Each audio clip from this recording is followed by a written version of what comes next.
Welcome to Mojo TV. బులెటిన్ల ముందుగా headlines. మోడీకి వేద మంత్రాలతో ఘన స్వాగతం పలికిన క్రొయేషియన్లు.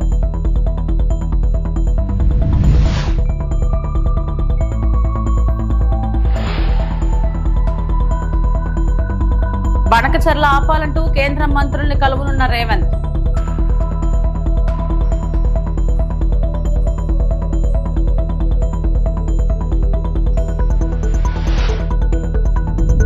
చంద్రబాబు సాక్షిపై దాడులు విచ్చలవిడి రౌడీయిజం కాదా? YS Jagan.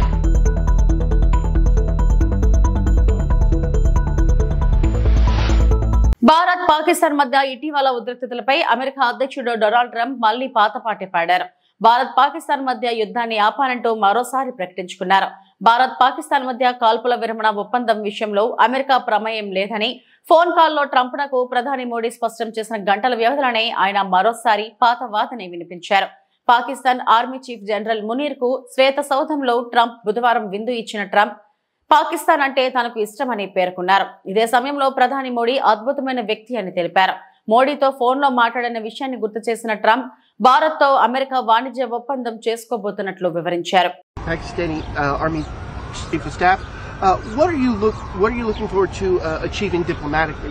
Well, I stopped a war between Pakistan. I love Pakistan. I think Modi is a fantastic man. I spoke to him last night. We're going to make a trade deal with Modi of India. But I stopped the war between Pakistan and India. This man was extremely influential in stopping it from the Pakistan side, Modi from the India side, and others. And they were going at it, and they're both nuclear countries. I got it stopped. I don't think I had one story. Did I have one story written about it? I stopped a war between two major nations, major nuclear nations. I don't think I had a story written about it, but that's okay. You know why? The people know. The people know. Did anybody write that story about the war? Did anybody? Did you write it? Oh, did you write it? You wrote it. He's willing to ask you. He's willing to ask you to get more Adjustments that need to be. ప్రధాని మోడీకి క్రొయేషియాలో ఘన స్వాగతం లభించింది. ఆ దేశస్థులు వేద మంత్రాలతో మోడీకి అపూర్వ స్వాగతం పలికారు. వారు మంత్రాలు ఉచ్చరిస్తున్న సమయంలో మోడీ సంతోషంతో పొంగిపోయారు. వారితో కలిసి మంత్రాలు చదివారు. విదేశీయులు ఎటువంటి పొల్లుపోకుండా వేద మంత్రాలను చెప్పడంతో అందరూ ఆశ్చర్యపోయారు. శ్రీ గురుభ్యో నమః. హరిః ఓం భూర్భువః స్వః తత్సవితుర్వరేణ్యం భర్గో దేవస్య ధీమహి ధియో యో నః ప్రచోదయాత్. ఓం తచ్చయోరావృణీమహే యాతు యజ్ఞాయ యాతు యజ్ఞపతయే దైవీ స్వస్తిరస్తు నః స్వస్తిర్మానుషేభ్యః ఊర్ధ్వం జిగాతు భేషజం శర్నో అస్తు ద్విపదే శం చతుష్పదే. ఓం పృథివీ శాంతా సాగ్నినా శాంతా సామే శాంతా శుచగం శమయతు అంతరిక్షగం శాంతం తద్వాయునా శాంతం తన్మే శాంతగం శుచగం శమయతు. యా శాంతా సాదిత్యేన శాంతా సామే శాంతా శుచగం శమయతు. ఓం శాంతి శాంతి శాంతి. ఆంధ్రప్రదేశ్ తలపెట్టిన గోదావరి బనకచర్ల ప్రాజెక్టును అడ్డుకునేందుకు అన్ని మార్గాలను వినియోగించుకుంటామని తెలంగాణ ప్రభుత్వం వెల్లడించింది.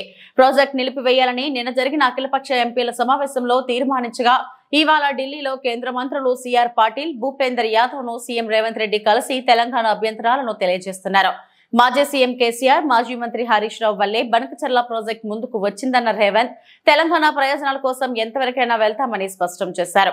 గోదావరి జలాలను కృష్ణా బేసిన్, పెన్నా బేసిన్ కు తరలించడానికి చేస్తున్న ప్రయత్నాలను వాళ్ళు కేంద్ర ప్రభుత్వాన్ని అడుగుతున్న అనుమతులకు సంబంధించి ఒక ఆందోళనకరమైన పరిస్థితిలో ఇప్పటివరకు జరిగిన పరిణామాలను మేము వివిధ సందర్భాలలో అధికారులకు, అదేవిధంగా గోదావరి రివర్ మేనేజ్మెంట్ బోర్డ్కి, కృష్ణా రివర్ మేనేజ్మెంట్ బోర్డ్కి, జలశక్తి మినిస్టర్ గారికి, ఫినాన్స్ మినిస్టర్ గారికి మేము చేసిన రిప్రజెంటేషన్స్, చేస్తున్న ప్రయత్నము, తెలంగాణ ప్రాజెక్టుల యొక్క అనుమతులు, అదేవిధంగా ఆంధ్రప్రదేశ్ రాష్ట్రం నిర్మిస్తున్న ప్రాజెక్టులకు అభ్యంతరాలను ఏ విధంగా తెలియజేసినామో అధికారులు సాంకేతికంగా రాజకీయంగా మేము చేసిన ప్రయత్నాలందరినీ కూడా ఈ సమావేశంలో మీకు అందరికీ వివరించడం జరిగింది.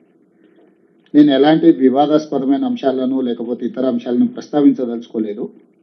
ఈ సమావేశం ప్రధానంగా మనం చర్చించుకోవాల్సింది ఒకటి టెక్నికల్ ఇష్యూస్, అంటే వాటర్ అలొకేషన్స్, వాటర్ ముందు నుంచి ఉన్న అంటే రాష్ట్ర విభజన కంటే ముందు కూడా ఉమ్మడి రాష్ట్రానికి ఇప్పుడు గోదావరి నదిని తీసుకున్నప్పుడు మహారాష్ట్ర తర్వాత ఆనాడు ఉమ్మడి ఆంధ్రప్రదేశ్, రాష్ట్ర విభజన జరిగిన తర్వాత తెలంగాణ తర్వాత ఆంధ్రప్రదేశ్. అంటే గోదావరి జలాలను 3 రాష్ట్రాలు పంచుకోవాలి, కృష్ణా నది జలాలను 4 రాష్ట్రాలు పంచుకోవాలి, మహారాష్ట్ర, కర్ణాటక, తెలంగాణ, ఆంధ్రప్రదేశ్. ఈ 2 నదులే lifeline for Telangana water. అంటే ఇది అగ్రికల్చర్ కావచ్చు, ఇది దేనికైనా కావచ్చు, మనకి డ్రింకింగ్ వాటర్ కానీ anything is lifeline for Telangana is Godavari and Krishna. దీనికి సంబంధించి ఉమ్మడి రాష్ట్రంలో ఉన్న వివాదాలు, సమస్యలు తెలంగాణ రాష్ట్రం వచ్చిన తర్వాత కొనసాగుతూనే ఉంది. దాంట్లో పరిష్కారం కోసం మనం వివిధ సందర్భాలలో వివిధ రకాలుగా ప్రయత్నాలు చేసాం. అయితే ఈరోజు ఇప్పుడు అత్యవసరంగా ఎందుకు ఈ సమావేశాన్ని ఏర్పాటు చేసినాం అంటే రకరకాల చర్చలు జరుగుతున్నాయి, ఆరోపణలు, ప్రత్యారోపణలు, రాజకీయ పార్టీలు, రాజకీయ ప్రయోజనాలు, ఈ ప్రయత్నాలు జరుగుతూనే ఉన్నాయి. రాజకీయాలు ఎట్లున్నా తెలంగాణ రాష్ట్ర రైతాంగం యొక్క ప్రయోజనాలు దెబ్బతినకూడదు. ఈ ప్రభుత్వానికి తెలంగాణ ప్రజల యొక్క ప్రయోజనమే ప్రాధాన్యత తప్ప మిగతా ఏ అంశాలు ప్రాధాన్యత కాదు. ఇది ప్రాంతానికి సంబంధించిన సమస్య కాబట్టి రాజకీయాలకు అతీతంగా మనందరం కలిసికట్టుగా ఎంఐఎంకి, బీజేపీకి ideological differences are there. They cannot come together in ideology. Congress also. Yes. It's a hardcore hitting between you and them. Without representing, without giving clear clarifications. A file పెట్టినా యాజ్ ఇట్ ఈస్ అప్రూవ్ అయి రాదు. 10 సార్లు clarifications అంటారు. Environment విషయంలో కానీ water allocation విషయం time and again అక్కడికి వెళ్ళి సమయం కేటాయించి వాళ్ళ టైం తీసుకొని ఒక పద్ధతిలో దీన్ని ముందుకు తీసుకెళ్తున్నాం. భవిష్యత్తులో కూడా ఈ రిలేషన్ మెయింటైన్ చేస్తాం. Government of India, government of Telangana is 2 governments relation. This is not 2 individual relation. We may differ some issues, but here central subject, state subject, concurrent subject. Central subjects లో సెంట్రలే గవర్నమెంట్ ఆఫ్ ఇండియా అనే అనుమతులు ఇవ్వాలి. ఆ subjects లో మనం చేయడానికి ఏం లేదు. ఏపీలో సాక్షి ఆఫీసులే టార్గెట్ గా టీడీపీ నేతలు దాడులు చేశారని వైఎస్ఆర్సీపీ అధినేత వైఎస్ జగన్ ఆరోపించారు. టీడీపీ సహా కూటమి నేతలు సాక్షి కార్యాలయాల్లో విధ్వంసం సృష్టించారు. ఇది విచ్చలవిడి రౌడీయిజం కాదా? వీటినన్నిటికీ చంద్రబాబు ప్రభుత్వమే కారణం కాదా? మీడియా గొంతు నొక్కే ప్రయత్నం చేయడం తప్పుడు సాంప్రదాయమే కదా? ఇది దేనికి సంకేతమని ప్రశ్నించారు. వైఎస్ఆర్సీపీ అధినేత వైఎస్ జగన్ తాజాగా మీడియాతో మాట్లాడుతూ సీనియర్ జర్నలిస్ట్ కొమ్మినేని శ్రీనివాస్ ఏం పాపం చేశారని అరెస్టు చేశారు. అనలిస్ట్ మాటలకు కొమ్మినేనికి ఏం సంబంధం? గతంలో కేసీఆర్ ఉద్యోగాన్ని కూడా చంద్రబాబు ఓడగొట్టించారు. ఆయనపై పగతోనే ఇదంతా చేశారు. పత్రికల గొంతు నులిపే కార్యక్రమం ధర్మమేనా? సుప్రీంకోర్టు ఆదేశాలు చంద్రబాబు ప్రభుత్వానికి చెంప చెల్లుమనిపించినట్టు కాదా? చంద్రబాబు ప్రభుత్వానికి వ్యతిరేకంగా ఎవరు రాతలు రాసినా వారిపై రెడ్ బుక్ రాజ్యాంగం అమలు చేస్తారా? ఇది విచ్చలవిడి రౌడీయిజం కాదా? వీటినన్నిటికీ కారణం చంద్రబాబు కాదా అని ఆయన అన్నారు. సహజంగానే కొంచెం అనుకూలంగా కొంతమంది మాట్లాడుతుంటారు, వ్యతిరేకంగా కొంతమంది మాట్లాడుతూ ఉంటారు. ఆ మాట్లాడే ప్యానలిస్ట్ మాట్లాడే మాటలకు యాంకర్కి ఏం సంబంధం? ఇది మినిమం లాజికల్ రీజనింగ్. అలాంటిది ఆయన తీసుకొచ్చినాడు, జైల్లో వేసినాడు. కోర్స్ ఆయన మీద చంద్రబాబు నాయుడు కోపం ఎక్కువే అనుకో. ఇంతకుముందు ఆయన ఉద్యోగం కూడా ఊడగొట్టే దాంట్లో కూడా చంద్రబాబు నాయుడు పాత్ర చాలా క్రియాశీలక పాత్ర పోషించినాడు. అంతటితో ఇంకా సంతోషపడలే ఉద్యోగం పీకినందుకు. అప్పట్లో ఆయన జీవితం నాశనం చేయాలా, ఆయన పరువును తీయాలా, ఆయన జైల్లో పెట్టాలా. సాక్షి ఆస్తులను ధ్వంసం చేసే కార్యక్రమం ఆర్కెస్ట్రేటెడ్గా ఒకసారి వీడియో క్లిప్పింగ్లో ఒకసారి చూడండి. ఒకసారి తెలుగుదేశం పార్టీ నాయకులు ప్రతి చోట ఎక్కడెక్కడైతే సాక్షి ఆస్తులను ఎక్కడెక్కడైతే వీళ్ళు టార్గెట్ చేసి ఆర్కెస్ట్రేటెడ్ పద్ధతిలో అటాక్ చేసి ఆస్తులు విధ్వంసం చేశారు. ప్రతి చోట శ్రీకాకుళం ఎన్నికి మామ ఒకసారి శ్రీకాకుళం మెట్ట శైలజ డిస్ట్రిక్ట్ తెలుగుదేశం మహిళా టౌన్ ప్రెసిడెంట్, గుండు Swathi Srikakulam TDP MLA, Gundu Shankar's wife, Chowdary Dhanalakshmi ex ZP chairman, Menda Dasunaidu Telugu Yuvatha president Srikakulam. Next night మామ విశాఖపట్నం సాక్షి ఆఫీస్లో Mukka Sravani 26th ward Telugu Desam party corporator, Ananthalakshmi Telugu Desam party మహిళా డిస్ట్రిక్ట్ ప్రెసిడెంట్. నెక్స్ట్ సైడ్ బామ్మ east Godavari Sakshi office Nallamilli Ramakrishnayudu Anaparthi BJP MLA, పేరుకు బీజేపీ కానీ ఇంత ఆయన తెలుగుదేశం ఎమ్మెల్యే అనే సంగతి అందరికీ తెలుసు. బూతల బాలర కృష్ణ రాజానగరం జనసేన ఎమ్మెల్యే. ఈ కూటమి నాయకులకి ఇద్దరు అట్టటోళ్ళు, ఆయన అట్టటోడే ఈయన అట్టటోడే, చంద్రబాబు నాయుడు అట్టటోడే ఆయన అట్టటోడే, ఇద్దరు అట్టటోళ్ళే. Vijayawada Autonagar Sakshi office Telugu Desam party corporator Gadde Anuradha wife of Gadde Rammohan MLA, Gadde Kranthi wife of Gadde Rammohan MLA, son of Gadde Rammohan MLA. Next Mangalagiri Sakshi office Sirisha Khammambati Sirisha SC corporation director. Anantapuram Sakshi office Swapna TDP women's wing state secretary, Sangha Tejaswini TDP మహిళా విభాగం స్టేట్ సెక్రటరీ.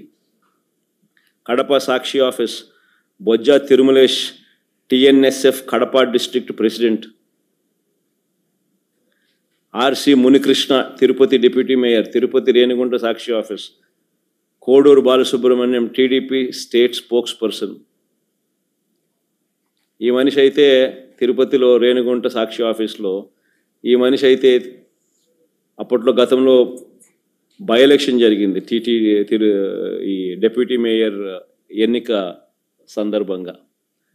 ఆ కార్పొరేటర్లను ఎత్తుకొని కిడ్నాప్ చేసే కార్యక్రమంలో పోలీసులతో కలిసి కిడ్నాప్ చేసే విషయంలో ఇన్వాల్వ్ అయిపోయి ఉన్న అదే మనిషే మళ్ళీ సాక్షి ఆఫీస్ను పగలగొట్టే కార్యక్రమంలో కూడా అంతే క్రియాశీలకంగా వ్యవహరిస్తూ ఉన్న ఫోటోలు.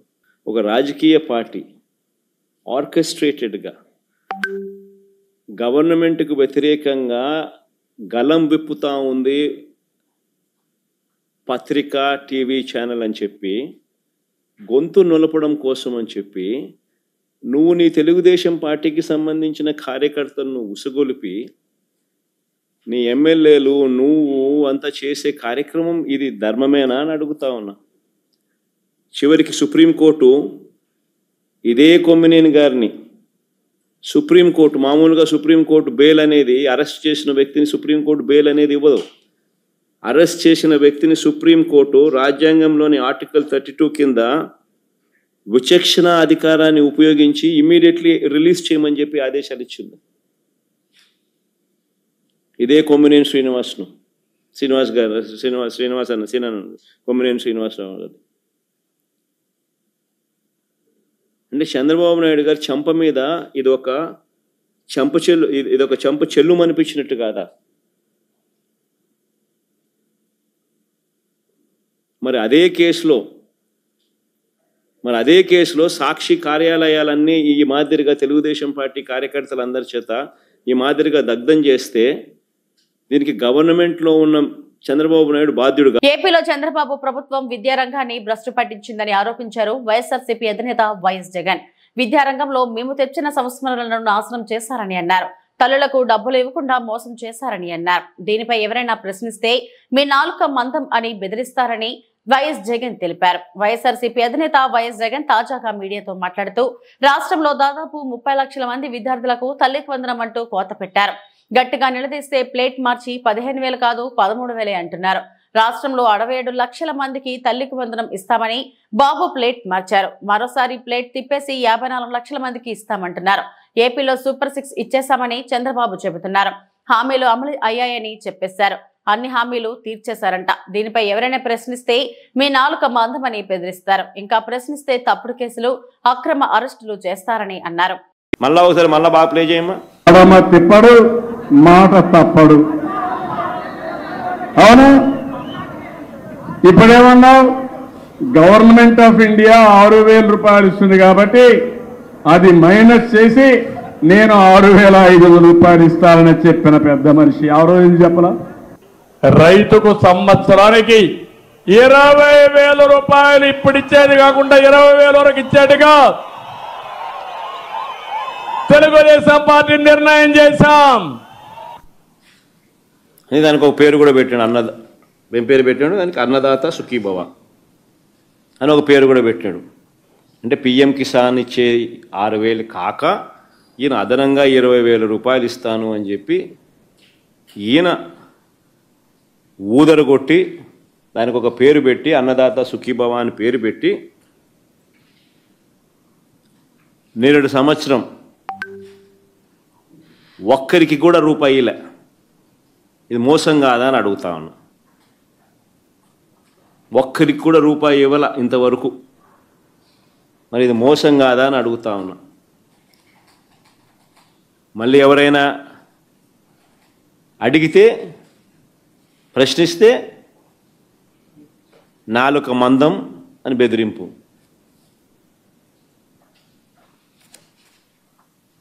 రాష్ట్రంలో 53,58,666 మంది రైతులు ఈ 20,000 రూపాయలు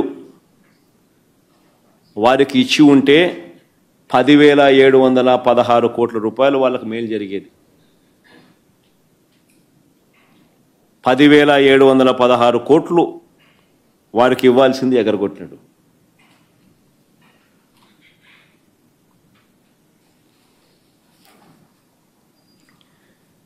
మళ్ళీ ఇప్పుడు తల్లికి వందనం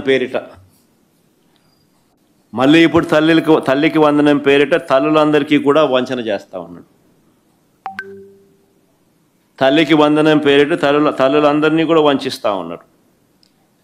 ప్రతి విద్యార్థికి 15,000 రూపాయలు చొప్పున ఇస్తానన్నాడు. ఈ పథకానికి ఎలాంటి షరతులు పెట్టబోనని ఎన్నికల్లో పదే చంద్రబాబు చెప్పినాడు. ప్లే చేయండి ఒకసారి. ఎంతమంది పిల్లలున్నా ఒక్కొక్కరికి 15,000 ఆంక్షలు లేవు, కటింగ్ లేదు, పూర్తిగా ఇచ్చే బాధ్యత మాదని మా ఆడబిడ్డలకు పిల్లలకందరికి విజ్ఞప్తి చేస్తున్నా.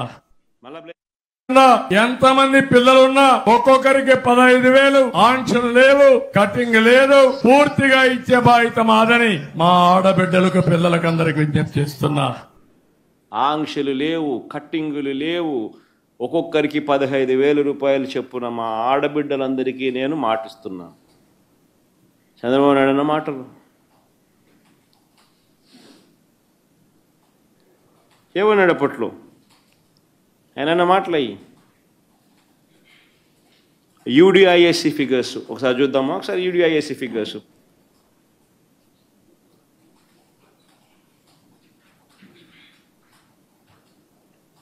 Unified data information system on education.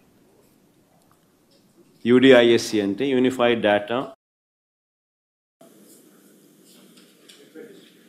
Unified district information system on education. Unified district information system on education. ఇది కలెక్టర్లు అప్లోడ్ చేస్తారు. అల్లూరు జిల్లా అరకులోయలో ఏపీ టూరిజం గోష్ఠిలో నిర్వహించిన కాంగ్రెస్ పార్టీ విస్తృత స్థాయి సమావేశానికి ముఖ్య అతిథిగా పాల్గొన్న ఏపీసీసీ వైస్ షర్మిలారెడ్డి అరకు నియోజకవర్గం కాంగ్రెస్ పార్టీ నాయకులు, పార్టీ కార్యకర్తలు దింసా నృత్యాలతో ఘన స్వాగతం పలికారు. గిరిజన సంప్రదాయాలను గౌరవించి కాసేపు గిరిజనులతో దింసా నృత్యాలు ఆడిన ఏపీసీసీ అధ్యక్షురాలు షర్మిల మీడియా సమావేశంలో మాట్లాడుతూ ఈ రోజు నిర్వహించిన కార్యక్రమం కాంగ్రెస్ పార్టీ బలోపేతానికి కాంగ్రెస్ కార్యకర్తలు, నాయకులు కలిసికట్టుగా అందరూ పార్టీకి ముందుకు తీసుకెళ్లే విధంగా పనిచేయాలని అన్నారు. ఆంధ్ర రాష్ట్రంలో గత ప్రభుత్వం వైఎస్ఆర్సీపీ గాని, కూటమి అధికారి పార్టీ గాని ప్రజలను నమ్మించి మోసపూరిత రాజకీయం చేస్తున్నారని తెలిపారు. ఆంధ్ర రాష్ట్రంలో ఒక కాంగ్రెస్ పార్టీ మాత్రమే ప్రజల పక్షాన నిజాయితీగా రాజకీయం చేస్తున్నామని షర్మిల అన్నారు. ఆంధ్ర రాష్ట్రంలో కాంగ్రెస్ పార్టీని మరింత బలోపేతం చేసి రాబోయే దినాల్లో పార్టీ అధికారం చేపట్టే విధంగా ముందుకు తీసుకువెళ్తామని ఆమె తెలియజేశారు. కార్యకర్తల సమావేశం ఇక్కడ జరిగింది. జిల్లాకు సంబంధించిన 2 జిల్లాలకు, మానేం, అల్లూరి జిల్లాలకు సంబంధించిన నాయకులు, కార్యకర్తలు చాలా మంది వచ్చారు. ఒక రంపచోడవరంలో జరిగిందని వాళ్ళు రాలేకపోయారు. బట్ అదర్వైజ్ అందరూ కూడా వాళ్ళ అభిప్రాయాలను వాళ్ళ సూచనలను ఇవ్వడం జరిగింది. కాంగ్రెస్ పార్టీ ఎలా ముందుకు వెళ్ళాలి, ఏ కార్యక్రమాలు చేపట్టాలి, వాళ్ళకున్న అభిప్రాయాలు అయితేనేమి, వాళ్ళకున్న ఇబ్బందులు అయితే ఏమి, ఇవన్నీ కూడా మాట్లాడడం జరిగింది. ఈరోజు ఒక కాంగ్రెస్ పార్టీ మాత్రమే ఆంధ్ర రాష్ట్ర రాజకీయాలలో నిజాయితీగా ప్రజల పక్షాన పోరాటాలు చేస్తున్న పార్టీ. మొన్నటి వరకు జగన్మోహన్ రెడ్డి గారైనా, ఇప్పుడున్న తెలుగుదేశం చంద్రబాబు గారు, జనసేన అయినా అందరూ బీజేపీ పార్టీకి గులాంగిరి చేస్తున్న వాళ్ళు. కానీ ఒక కాంగ్రెస్ పార్టీ మాత్రమే ఈ రాష్ట్రంలో ప్రత్యేక హోదా కోసమైనా, మన రాజ్యాంగాన్ని పరిరక్షణ కోసమైనా, లేక విభజన హామీలైనా, మన బిడ్డల ఉద్యోగాలైనా ప్రతిదీ. కుప్పం తెలుగుదేశం పార్టీ కార్యాలయంలో మీడియా సమావేశం నిర్వహించడం జరిగింది. ఈ సమావేశంలో ఆర్టీసీ వైస్ చైర్మన్ మణిరత్నం, మండల అధ్యక్షులు ప్రేమ్ కుమార్, నియోజకవర్గం మహిళా అధ్యక్షురాలు అనసూయ, కాణిపాకం వెంకటేష్ పాల్గొన్నారు. ఈ సందర్భంగా వారు మాట్లాడుతూ కుప్పం మండలంలో అంగన్వాడీ కార్యకర్త నజ్మాపై వైకాపా నాయకుడు కుప్పం మండలంలో కోఆప్షన్ సభ్యుడు అఖ్తర్ దాడి చేస్తే ఆమె ఆసుపత్రి పాలైందని తెలుగుదేశం పార్టీ నాయకులు పేర్కొన్నారు. ఈ సంఘటన మాజీ ముఖ్యమంత్రి జగన్మోహన్ రెడ్డికి కనిపించదా అని ప్రశ్నించారు. కుప్పం మున్సిపాలిటీ నారాయణపురంలో ఆర్థిక లావాదేవీల కారణంగా మహిళపై దాడి జరిగితే తెలుగుదేశం పార్టీ కార్యకర్తలంటూ రైతప్ప నాయకులు వైకాపా సానుకూల మీడియా అసత్య ప్రచారాలు చేసిందని విమర్శించారు.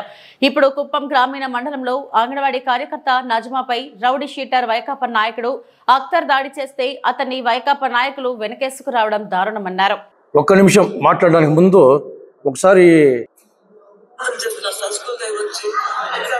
భారత్ సార్ వాళ్ళ ఇంటర్వ్యూ చేసి వార్నింగ్ ఇస్తున్నారు. మరి నువ్వు ఎందుకు మా మాటలు ఎందుకు టీడీపీ అంటావంట ఊళ్ళో అనేసి వార్నింగ్ ఇచ్చినారు భారత్ సార్. ఈయన కొంచెం విషయాలంతా భారత్ సార్ కంప్లైంట్ ఇచ్చేవాడు. సార్ నేను లీవ్ పెడతా కూడా ఈయనకి లీవ్ చెప్పేసి నేను లీవ్ తీసుకోవాలంట. అట్లాంటి ఇంటి దగ్గర ఉన్నాను సార్, మేము గేట్ వాళ్ళు వేసుకొని ఉన్నాము. వీడు డే టైంలో ఉండడు, అతడు నైట్ టైంలో వస్తాడు. ఈరోజు ఉన్నాడు, డే టైంలోనే ఉన్నాడు. ఇటీవలే 4 రోజుల క్రితమే వాళ్ళందరినీ కూడా హైదరాబాద్కి తీసుకెళ్ళి అక్కడున్నటువంటి పారిశ్రామిక వాడలో కూడా అన్ని వాళ్ళందరికీ కూడా చూపించి వాళ్ళు ఒక పారిశ్రామికవేత్తలుగా తయారు చేయడానికి చేసినటువంటి కార్యక్రమం. ఈ దిశలో మేము పోతున్నాం. అదేవిధంగా సీడాప్ అనే ఒక సంస్థ ద్వారా నిరుద్యోగ యువతకు కూడా అనేక ప్రాజెక్టులు తీసుకురావడానికి ప్రయత్నం చేస్తున్నాం. ఇక్కడ ఎయిర్పోర్ట్లు కానీ పరిశ్రమలు కానీ కుప్పం మున్సిపాలిటీ సంబంధించి కానీ అనునిత్యం మేము అభివృద్ధి సంక్షేమం ప్రజల మధ్యలో ఉంటూ చేస్తున్నటువంటి పరిస్థితుల్లో వైసీపీ వాళ్ళు ఓర్వలేకుండా అనేక సంఘటనలు వరుసగా ఇటీవల రాజధానిలో జరిగింది మనందరికీ తెలుసు. చాలా దారుణంగా రాజధాని రైతులు మహిళలు ఎవరైతే పోరాటం చేసి ఉచితంగా భూములు ఇచ్చారో ఆ ప్రాంతాన్ని ఒక వేశ్యల ప్రాంతంగా వాళ్ళు కామెంట్ చేయడం ఎంత దారుణమైన విషయం. అదేవిధంగా మొన్నటి రోజు ఒక మహిళను చెట్టుకు కట్టి కొట్టినప్పుడు ఆ రాజకీయాలకు సంబంధం లేని విషయంలో ఈ సాక్షి మీడియా కానీ వైసీపీ నాయకులు తెలుగుదేశం పార్టీ వాళ్ళు ఆ విధంగా ఆమె పైన దాడి చేశారని చెప్పి చాలా దారుణమైన అసత్యంగా ప్రచారం చేస్తున్నారు. ఈరోజు రాగిమానమిట్ట గ్రామం కుప్పం మండలంలో చాలామంది పేద ముస్లింలు ఉన్నటువంటి ఆ గ్రామంలో ఒక అంగన్వాడీ వర్కర్, ఆమె చాలా పేద కుటుంబం సంబంధించినటువంటి నజ్మాపై అక్కడున్నటువంటి ఒక రౌడీ షీటర్, ఒక మర్డర్ చేసినటువంటి వ్యక్తి, ఆ గ్రామంలో భయభ్రాంతాలు సృష్టించినటువంటి వ్యక్తి ఆమె పైన దాడి చేయడం అంటే అతన్ని వైసీపీ వాళ్ళు కోఆప్షన్ మెంబర్గా ఇస్తూ ఎమ్మెల్సీ భరత్ గారు కూడా ఆయన్ని ప్రోత్సహిస్తూ ఇటువంటి దారుణాలు చేయిస్తున్నారు. సో వైసీపీ వాళ్ళ యొక్క దురాఘాతాలకు చెక్ పెట్టాలి. తెలుగుదేశం పార్టీ కార్యకర్తలు చూస్తూ ఊరుకోలేరు. ఇదివరకు గౌరవ ముఖ్యమంత్రి మమ్మల్ని అందరూ కూడా ఎంతో కంట్రోల్లో పెట్టారు. ఒక చిన్న తప్పు చేసినా కానీ మా అధినాయకుడు తెలుగుదేశం పార్టీ ఎంత పెద్ద నాయకుడైనా కూడా అతని మీద చర్యలు తీసుకునే పరిస్థితి ఉన్నప్పుడు మేము ఆ క్రమశిక్షణతో పెరిగాం. యోగాంధ్ర కార్యక్రమం విశాఖలో ప్రధాన రహదారులన్నీ మూసివేత, ట్రాఫిక్ జాములతో తీవ్రంగా ఇబ్బందులు పడుతున్న విశాఖ ప్రజలు. ముఖ్యంగా హనుమంతవాక జంక్షన్ వద్ద హెల్త్ సిటీకి రోగులతో వచ్చే అంబులెన్సులు ఈ దారిలో చినికిపోవడంతో రోగులు అనేక ఇబ్బందులు పడుతున్నారు. ఈ నెల 21న విశాఖలో జరిగే యోగా వేడుకల కోసం 3 రోజుల ముందు నుండే విశాఖలోని ప్రధాన మార్గాలను కూటమి ప్రభుత్వం మూసివేసింది. దీంతో విశాఖ నగరంలో భారీగా ట్రాఫిక్ జామ్ అవుతుంది. ఈ భారీ ట్రాఫిక్ జాములతో వాహనదారులు తీవ్ర ఇబ్బందులకు గురవుతున్నారు.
యోగా మాసోత్సవాల భాగంగా అన్నమయ్య జిల్లా నందలూరు మండలంలోని టాంగుటూరు గ్రామ హైస్కూల్ ఆవరణంలో ఘనంగా యోగా శిక్షణ కార్యక్రమం నిర్వహించబడుతుంది.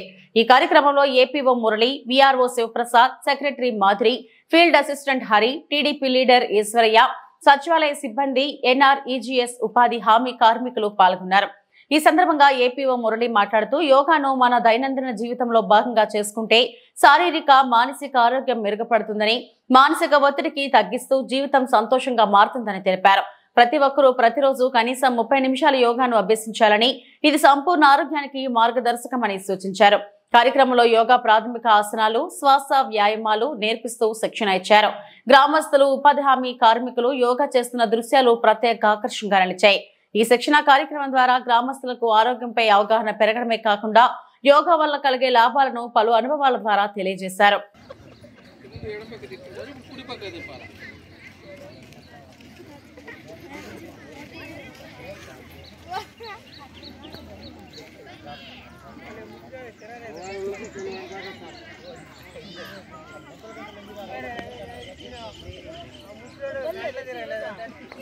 ఈశ్వర్ వాళ్ళని కూడా పెట్టకూడదు అందరినీ.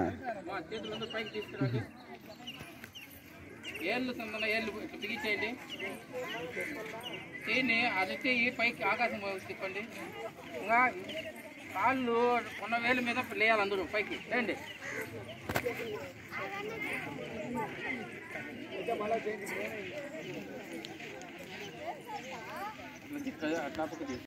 కాళ్ళు బొట్టన వేలు పెట్టుకోవాలా, ముసలి పట్టుకుంటానే లెక్క వచ్చేది 100 రూపాయలు పని.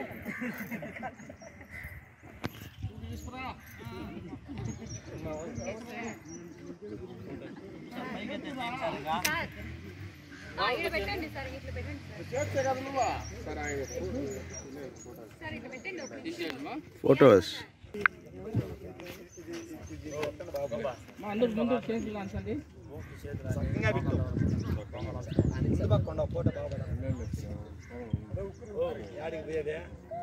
అవకాశం తెప్పించండి సార్, అది ఈజీ అవుతుంది. ఓకే చెప్పండి.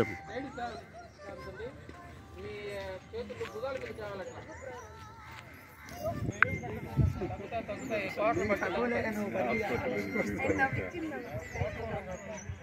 నవీన్